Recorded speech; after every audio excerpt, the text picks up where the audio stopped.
I'm 99 years old. They put me in a nursing home when I was 68, gave me a wheelchair. And why?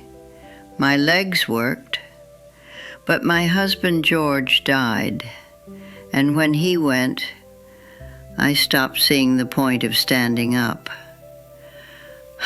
I let them wheel me everywhere, and in 2 years, that chair made me so weak I couldn't walk anymore. What I did after that, people still find it hard to believe. I didn't only get my legs back, I changed the whole nursing home, the same one that was trying to change me. Let me start from the beginning. My name is Mary Gilbert. George and I were married 44 years. I was 21 when he took my hand. He didn't let go until the day he died.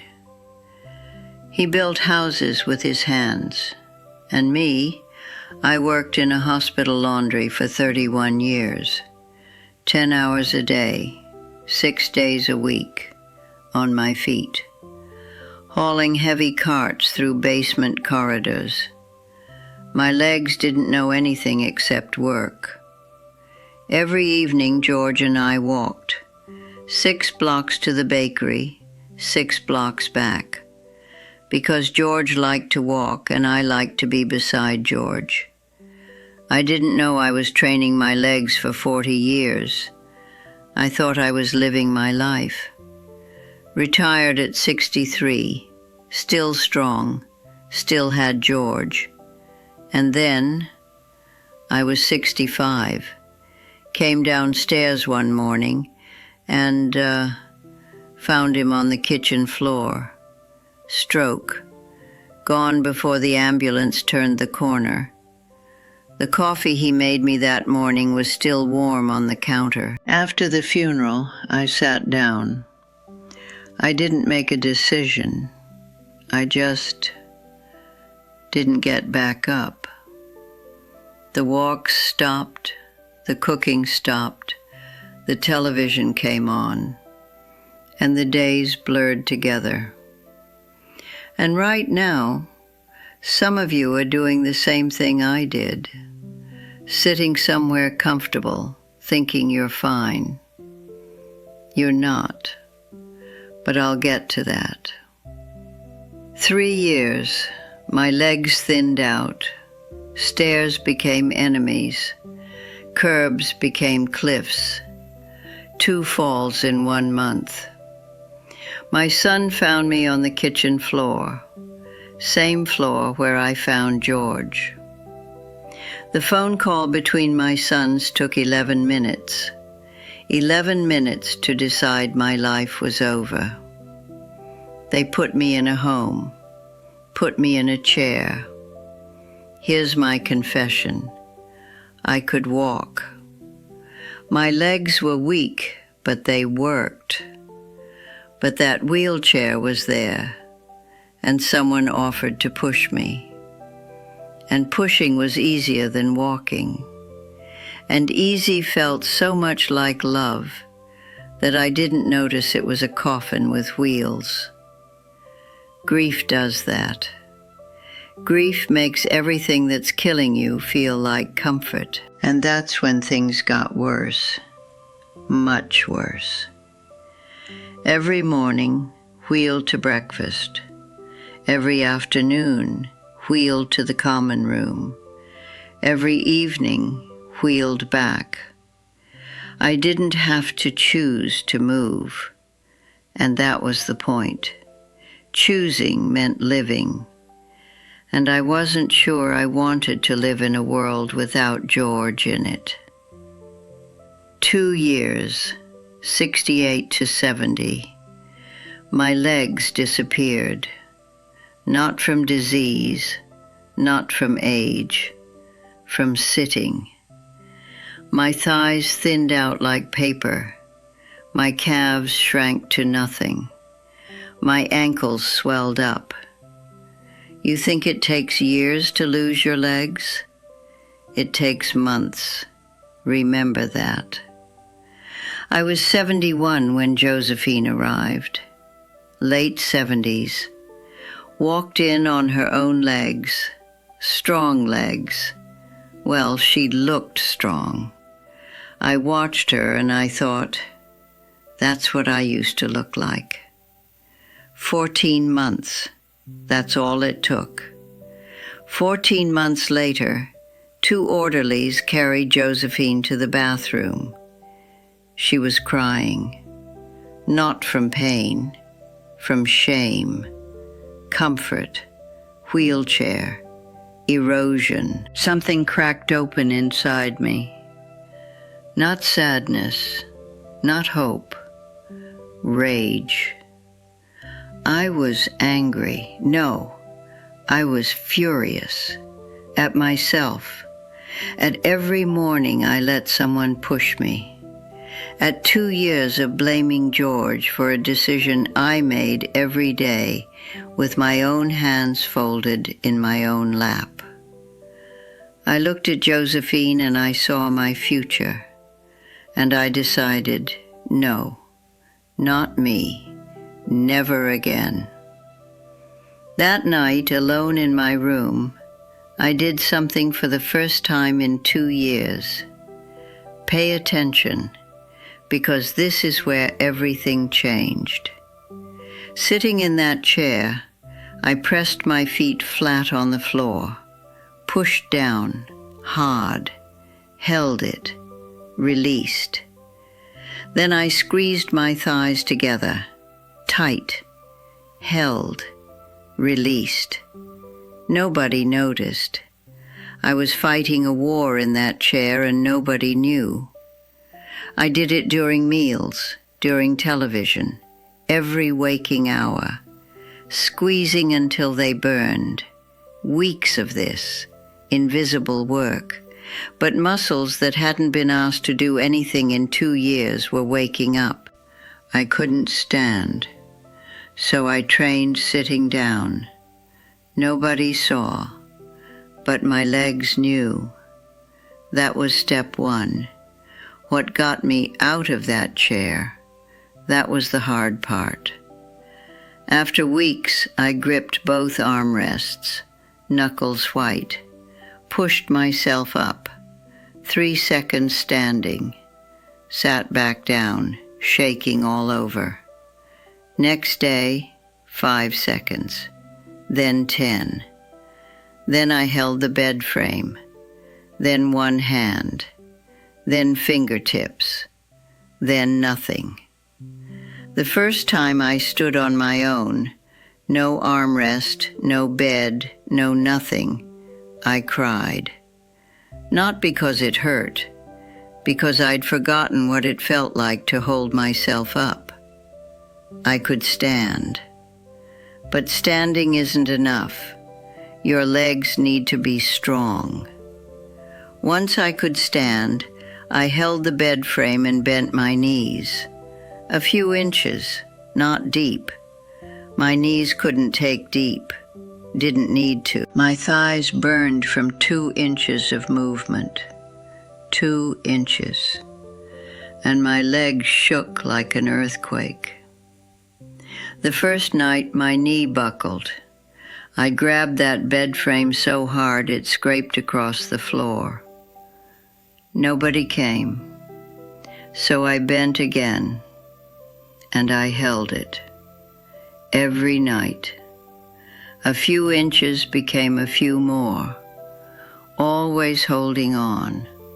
Always partial. Forget those deep squats on television. That's not for us. You hold on to something, a countertop, a bed frame, a sturdy chair, and you bend a little, slow. That's it. Those partial squats rebuilt my thighs. The big muscles that hold you up, lift you from a chair, carry you upstairs. They came back from 2 inches every night. 3 things and my legs were coming back. But there was one more, the one that saved me from falling. Same bed frame. I rose up on my toes, slowly up, slowly down. My ankles cracked every time. I thought something was breaking. It was waking up. Nobody tells you this. Everyone worries about knees. Nobody thinks about calves.